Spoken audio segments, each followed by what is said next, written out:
Welcome to this edition of When the Biomass Hits the Wind Turbine, a discussion of sustainable living and what that means to you and me.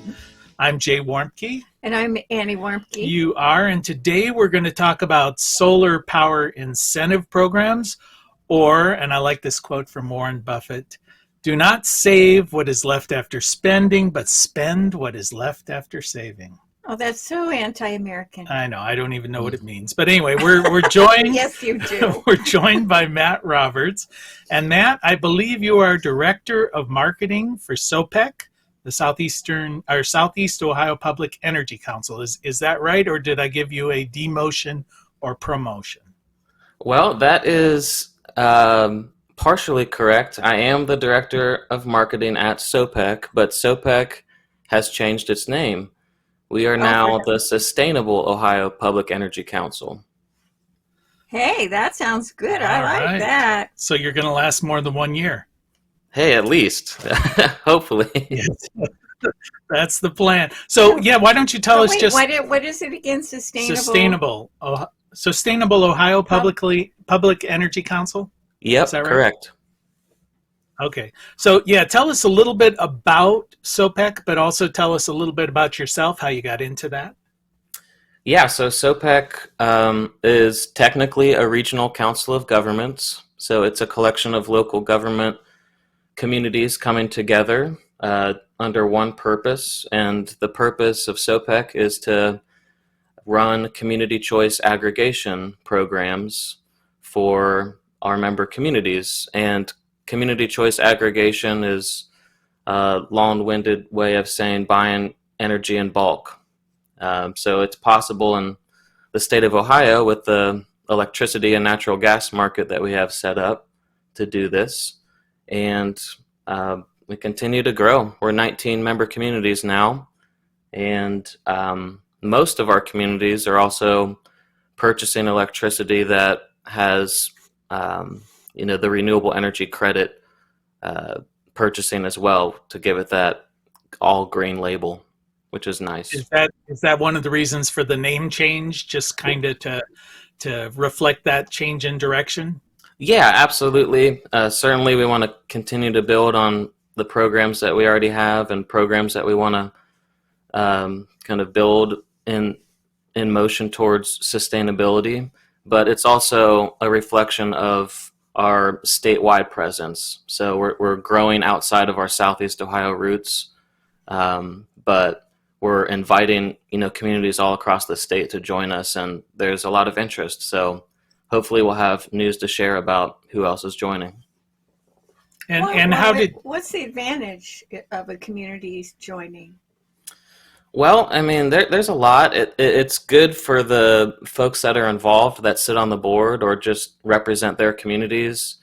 It's good camaraderie and ways for local leaders to talk to each other in one setting about, in this case, electric utilities, but, other specific issues. And, for our purposes of being that public broker and buying electricity for all of our communities, we have this larger pool of public funds that we can kind of use together to do really innovative stuff.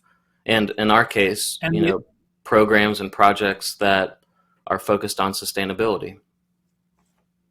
And the assumption would be that if you're buying as a collective, you're going to get better pricing than if everybody goes at it by themselves.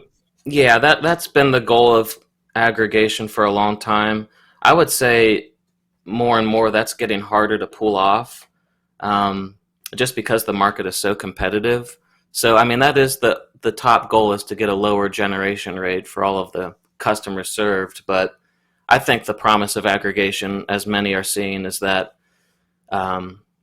coming together multiple communities to create a unique aggregation program design rather than create an aggregation program solely for savings.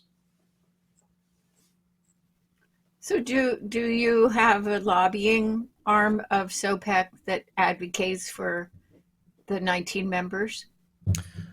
Well, we can't technically lobby as a public organization, but we are starting to realize that there's legislators that are putting bills up that would kind of hamper down our progress, or in some cases, bills that would completely remove any opt-out aggregation models in the whole state. So we are coming together to advocate for ourselves when needed.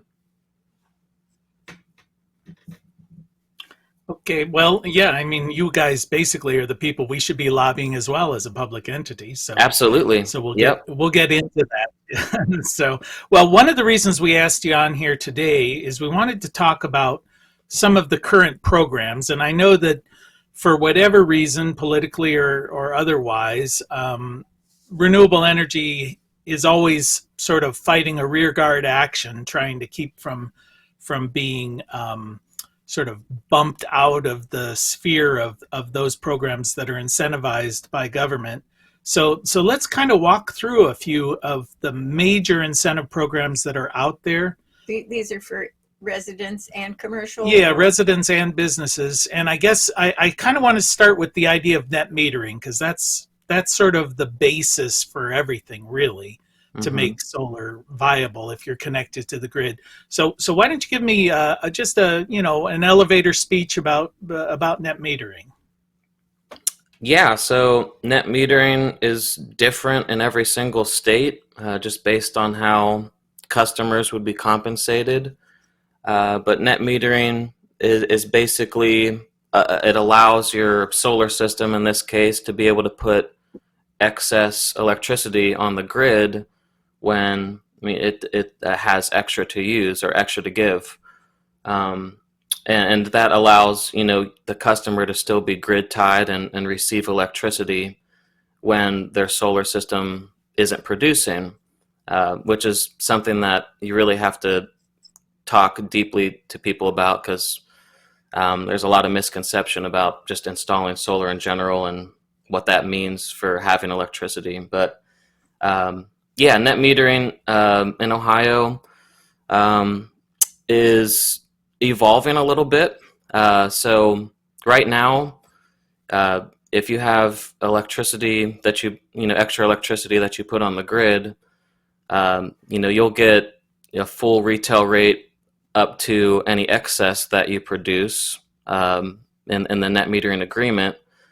And then any of the excess that you put on the grid, you get the generation charge, which would be if you look on your electric bill, it would be called the standard service offer or the price to compare.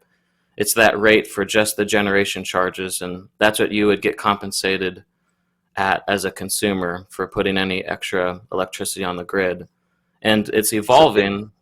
The market's evolving because competitive suppliers, for folks that aren't getting the standard service offer, competitive suppliers are starting to kind of compete against that default net excess compensation that the utility would give you. So basically what they're saying is that for most customers in the state of Ohio, you're getting full credit. If you send power that you're not using onto the grid, you can draw back power later, like at night, to the full extent of whatever that power would have cost you. And that's kind of the concept of net metering. Your meter runs backwards, your meter runs forward, and you only pay the net amount. And if you've sized your system properly, then your bill is going to be zero. That's kind of the way we've always talked about this.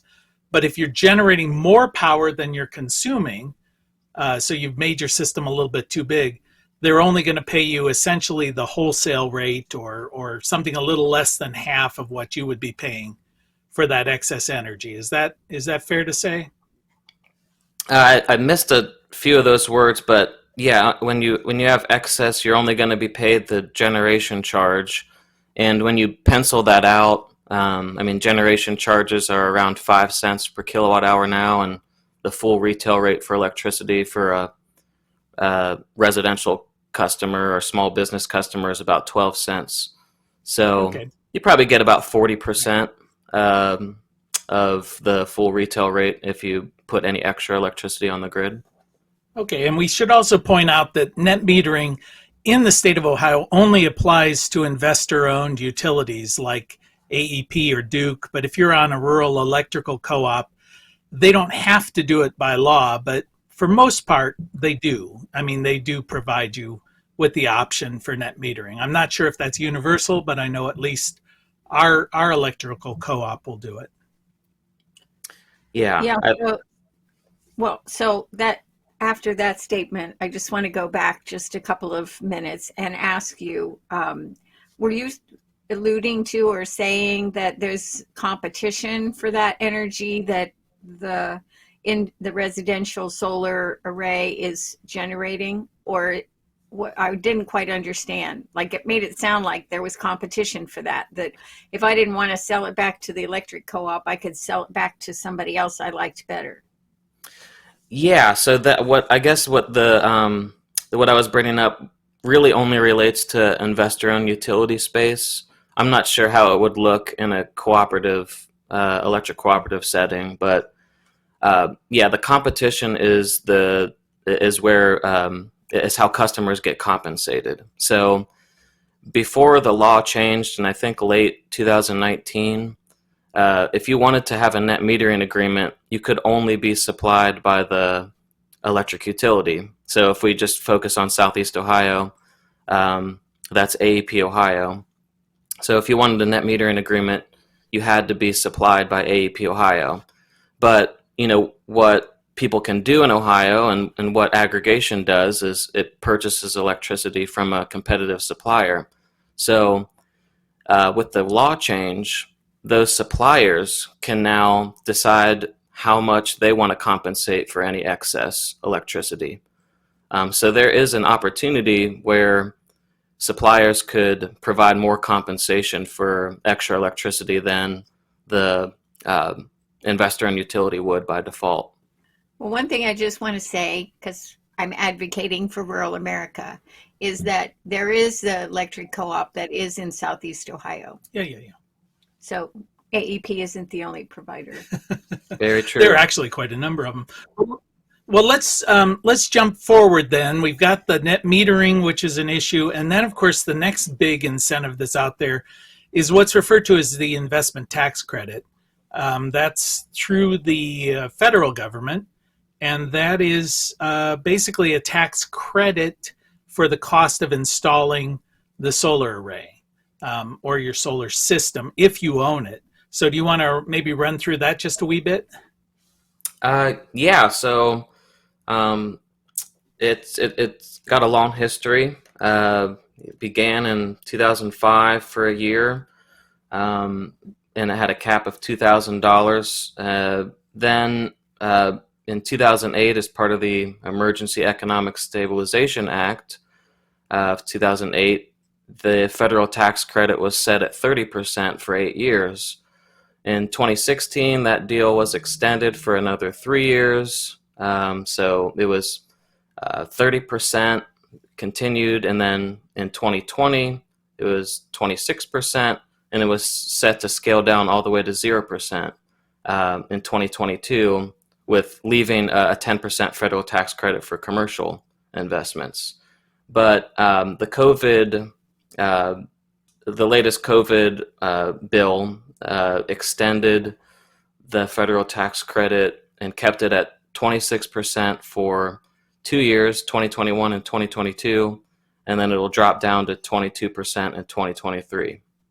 Okay, and with that, we'll jump back on that in a second, but I want to remind everybody that you are listening to When the Biomass Hits the Wind Turbine with Jay and Annie Warmke, reminding you once again, it is indeed the end of the world as we know it. And thank God. Thank God. And we're joined today by Matt Roberts from SOPEC, and the acronym hasn't changed, but the words behind it have, but we won't even worry about that right now. You'll always be from SOPEC to us. So, Yeah. So anyway, we were talking about the investment tax credit, and it was a big deal when it was extended in the COVID bill. So that's good. And the discussion, of course, has been out there in the industry. Will it be extended even further? Well, as we've seen from its history, it started in 2005 as a one-year program and keeps getting extended and extended. So let's, fingers crossed it'll be there. It's proven to be very, very successful as far as stimulating solar investment. So So we'll see. Those of us who are advocates of it, of course, want to see it extended. So then one of the things that I wanted you specifically to talk about is the REAP grants and the REAP loans. Now, the REAP stands for Rural Energy for America program. And rather than me try and explain it, since I don't really know that much about it, that's never stopped me from talking about things in the That's so true. But that's anyway, so true. so Matt, we'll let you talk about the REAP program, how that all fits into the mix. Yeah, so the REAP program is great. It's part of the United States Department of Agriculture, so it's got rich ties to the farming community. But basically, the goal of the program is to help small businesses kind of increase their energy independence. So the Department of Agriculture, through this program, wants to make investments in the private sector to kind of help businesses and agricultural producers lower their energy needs. And this grant/loan combo program can be used for energy efficiency or renewable energy system investments, and it does require some some of the regular rigmarole of going through the federal government and applying through various forms and going through this process of creating a system so you can get awarded and all of that. But they actually work with groups like SOPEC, other public agencies, to help drive businesses to this opportunity and provide some of the technical assistance for applying for this. And I do have some interesting statistics here about the REAP program and what it's done over the years. So since its inception, and I'm not sure exactly when that is, but the REAP program has funded over 8,000 projects, many of them in energy efficiency and solar, and they've spent $1.6 billion in grant and loan money for small businesses and agricultural producers to become more energy independent.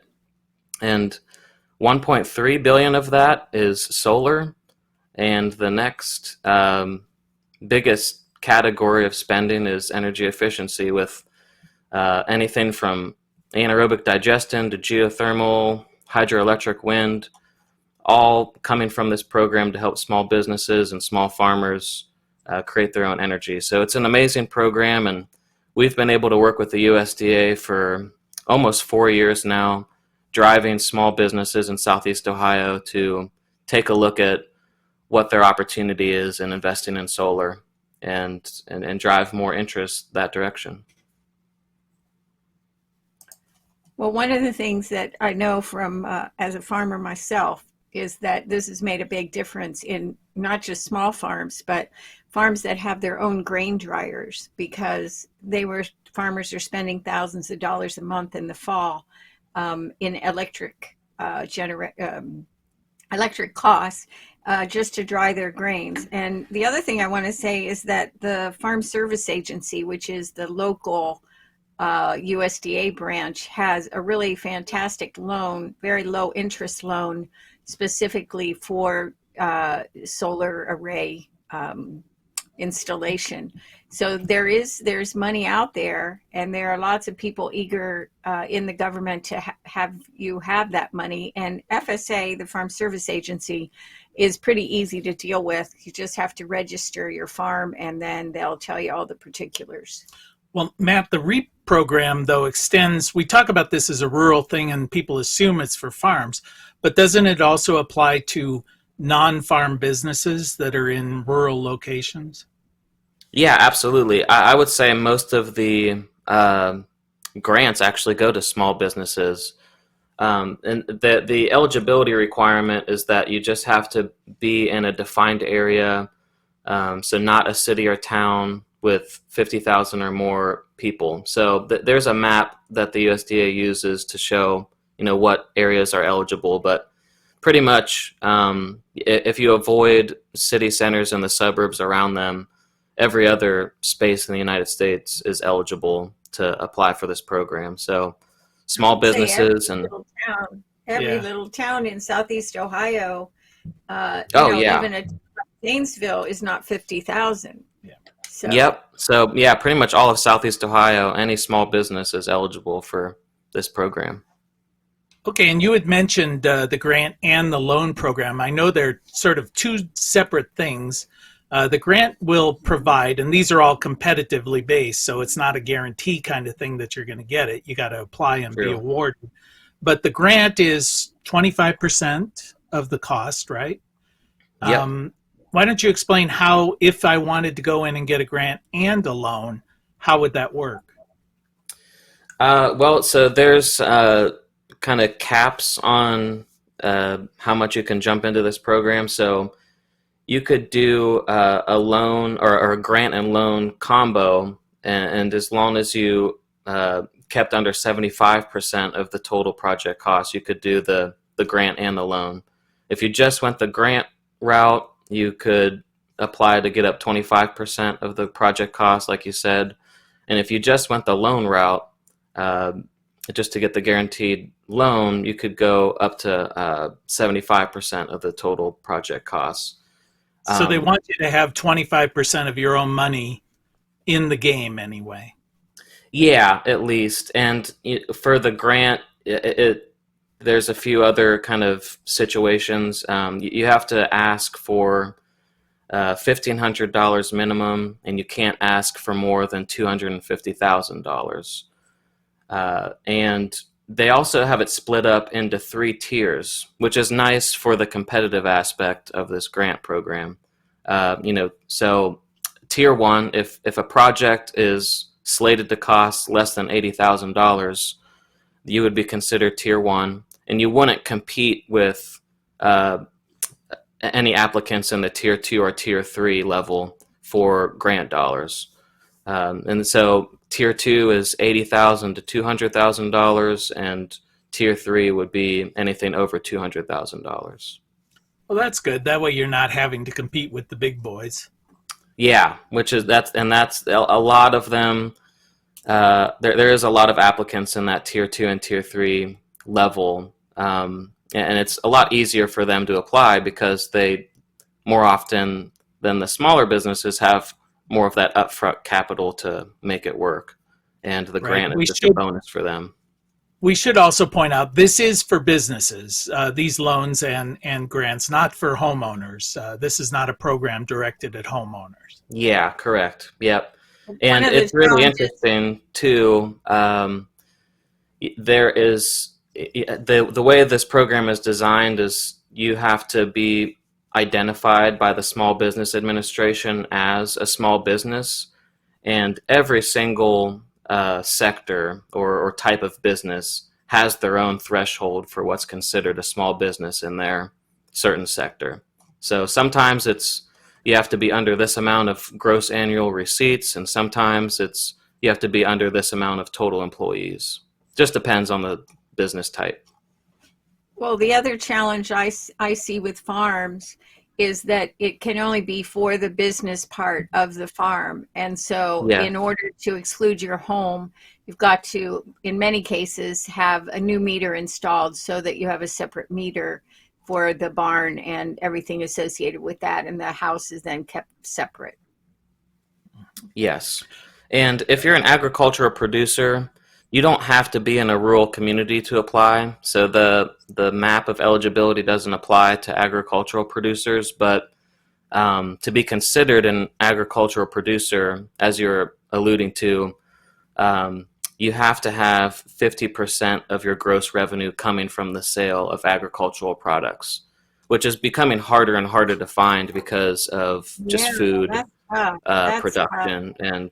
Well, maybe you're not into food production. Maybe you're doing flowers or selling livestock, not for meat. I mean, there are a lot of variants on that. That's one of the challenges that we have as farmers, for sure, is that we're lumped into one category, and it's not true for all of us. Well, Matt, you had mentioned the loan program through REAP. Annie had mentioned the other one through the FSA. There's also like Re-Energize Ohio, which is available. That's a 3% interest rate reduction. That's another incentive Yeah. program that's out there. And I'm not quite sure if you work with that. I was aware some banks like Key Bank, they'll take care of all the paperwork for you. At least they used to. So you might want to, if you're thinking about this, and that is available to homeowners as well. You can just go out there and get some money off of your bill if you're looking at financing it. And I wanted to touch on RECs, renewable energy certificates. This is another incentive that's out there. Ohio actually happens to be one of those states. There are fewer and fewer states now. I think only 5 states and the District of Columbia, Washington, D.C. But these RECs are thinking sort of like carbon credits. Basically, the utilities are going to get punished if they don't meet a certain goal in producing energy through renewable sources. And in order to meet that goal, they can essentially purchase the credit from your system. Is that a fair assessment there, Matt? Yeah, that's it. I mean, it's not actually buying electricity, but it's buying the environmental benefit of that electricity being put on the grid. So yeah, you get to and they claim your range. stake.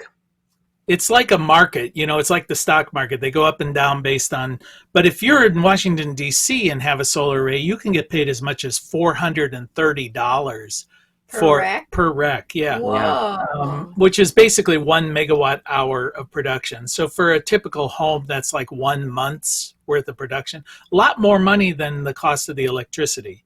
But Ohio, we're sort of the redheaded orphan, of RECs. We're more down around the current price is around $11 a rec. So, and it's got to go through a broker. You got to, this is not something you can set up. You've got to arrange with a broker to do that. Usually the rec situation is really interesting when you talk about the different prices. $430 per rec in DC, about $11 per rec in Ohio.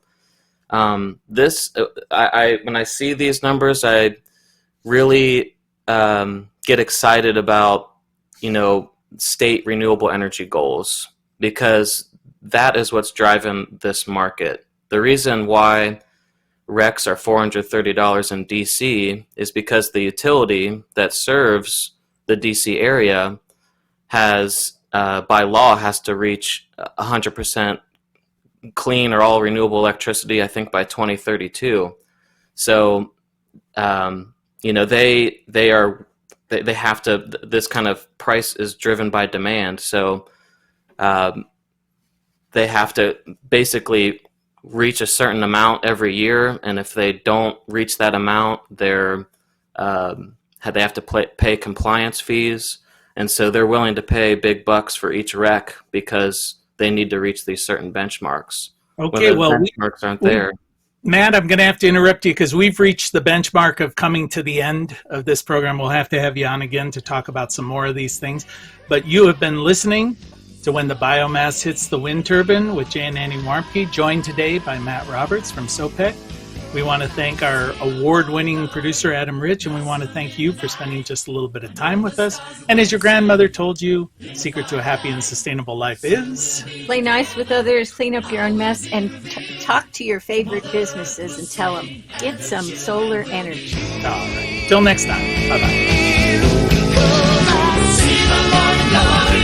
Blossom in the night, the stars dancing in twilight. Soon we'll be together, all will be real.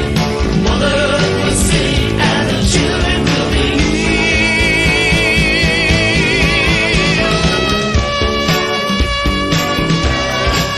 You can find more information on living sustainably in our unsustainable world at bluerockstation.com.